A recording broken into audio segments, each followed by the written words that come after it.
Chance ही नहीं कि आप सफल नहीं हो पाओगे। तो मुझे लगता है मैं आपके माध्यम से बोलना चाहूँगा युवाओं को जो भी प्रयास कर रहे हैं परीक्षाओं के लिए, किसी चीज़ के लिए भी, कि आप असफल जब हो जब आपने प्रयास करना छोड़ दिया। जिस दिन आपने प्रयास करना छोड़ दिया आप असफल हो गए, आप फेल हो गए। मगर आप प्रयास कर रहे हो तो सफलता के आप नज़दीक ही हो कहीं पर।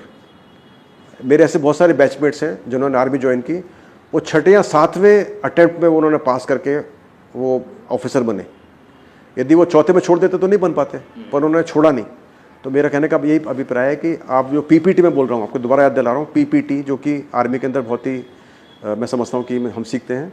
परसिवरेंस यानी कि दृढ़ता, दूसरा पी यानी कि पैशन, पैशन है जज्बा, और तीसरा है ट्रेनिंग यानी कि एजुकेशन, स्किलिंग, तैयारी करना, मेहनत करना।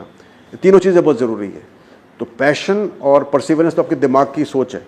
यदि आप दृढ़ रहोगे, आप लगे रहोगे, आपके अंदर जज्बा होगा कि मुझे जज्बे से काम करना है, आपको जुनूनी होना पड़ेगा, पागल होना पड़ेगा कुछ भी करने के लिए, पाने के लिए। और थर्ड है ट्रेनिंग यानी कि तैयारी करना, एजुकेशन करना। आप तीनों चीज़ों पर भरोसा रखोगे तो कोई चांस ही नहीं कि आप सफल नहीं हो पाओगे। आपको कुछ ना कुछ तो जरूर मिलेगा।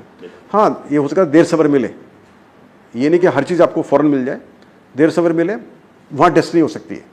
सिर्फ डेस्टिनी को उतना मानता हूँ मैं कि आपको फ़ौरन मिल जाए, बाद में मिले बस।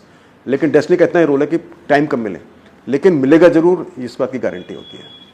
अक्सर लोग सोचते हैं कि पूरी दुनिया के अंदर भ्रष्टाचार फैला हुआ है, सभी लोग तो भ्रष्ट हैं ऊपर से लेकर नीचे तक, तो हमें क्या दिक्कत, हम क्यों नहीं कर सकते गलत तरीके से।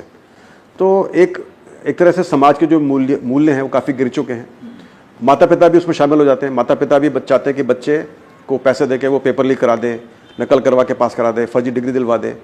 तो अभी ये ऐसा लगता है कि जैसे बहुत नॉर्मल है। मेरा जो कहने का अभिप्राय ये है कि आप यदि इसे फर्जी तरीक़े से पास भी हो जाओगे, आप नौकरी मिल जाएगी, अब हमेशा आपके ऊपर तलवार लटकी रहेगी कि कब आपको पकड़ लिया जाए। जैसे आपने देखा होगा आज के पेपर में बहुत सारे बच्चे हैं जो कि दिव्यांगजन की उन्होंने ले रखा है पीएस सर्टिफिकेट, और उनको बाहर निकाला जा रहा है, शायद वो जेल भी जाएंगे। और कुछ भी नहीं होगा तो आप खुद अपना चेहरा देख नहीं पाओगे शीशे के अंदर।